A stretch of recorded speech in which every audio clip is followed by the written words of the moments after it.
যারা ইসলাম নিয়ে জন্মায়নি তাদের दावत इस्लाम। अगर अल्लाह की रहमत है हमारे ऊपर, अगर तालीम हमारे साथ है, तो हम एक दिन मेजॉरिटी से भी मेजॉरिटी हो सकते हैं। আপনাদের এখানে প্রার্থী দিয়ে দিয়ে কংগ্রেস খাইছে, সেই ভদ্রমহিলা কোথায়? এই তো হাজিবুলের বিরুদ্ধে কেস করেছিল, হেরে দিয়ে হেরো মাল।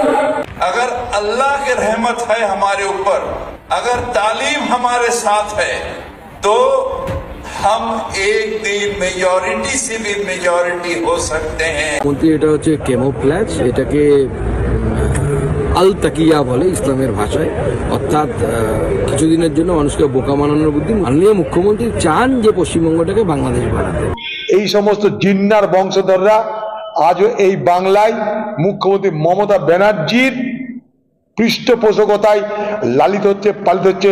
হুমায়ুন কবির হিন্দুদের কেটে ভাগীরথী জলে ভাসিয়ে দেওয়ার হুমকি দিয়েছেন, দল কোনো ব্যবস্থা নেয়নি। সিদ্দিকুল্লাহ চৌধুরী হাম দো হামারে চার স্লোগান তুলেছেন, তাতেও দল স্পিকটি নট। ফিরহাদ হাকিমের বেলায় সতর্কবার্তা তাও সোশ্যাল মিডিয়ায়।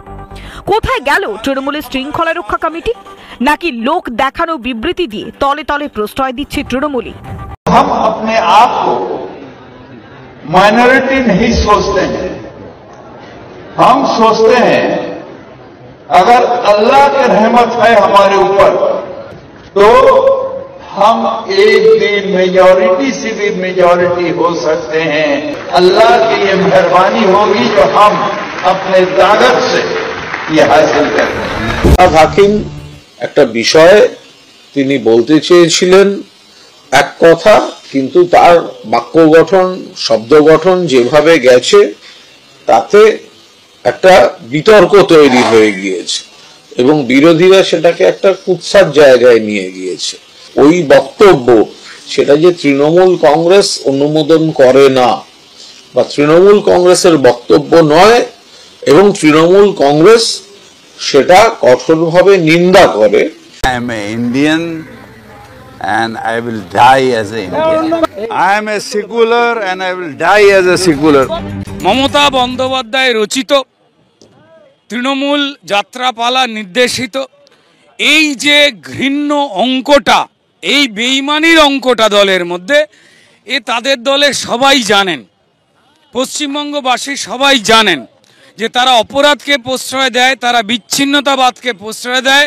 না হলে এতদিনে হিন্দুদের কেটে ভাগীরথীতে ভাসিয়ে দেওয়া হুমায়ুন কবির জেলে থাকতেন, মন্ত্রিত্ব চলে যেত সিদ্দিকুল্লাহ চৌধুরীর, যিনি বলেছেন হাম দো হামারে দো নয়, হামারে চার চাই।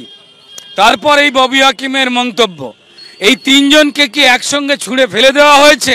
জিন্নার বংশধরের একজন হচ্ছে উজ্জ্বলতম নক্ষত্রের নাম হাকিম সাহেব। এইগুলোকে পার্টি থেকে ঘাড় ধাক্কা দিয়ে এখনই বার করে দেওয়া উচিত, একদম ঘাড় ধাক্কা দিয়ে। এই সমস্ত জিন্নার বংশধররা আজও এই বাংলায় মুখ্যমন্ত্রী মমতা ব্যানার্জির পৃষ্ঠপোষকতায় লালিত হচ্ছে, পালিত হচ্ছে। ঘাড় ধাক্কা দিয়ে তাকে পার্টি থেকে বার করে দেওয়া উচিত, ঘাড় ধাক্কা দিয়ে।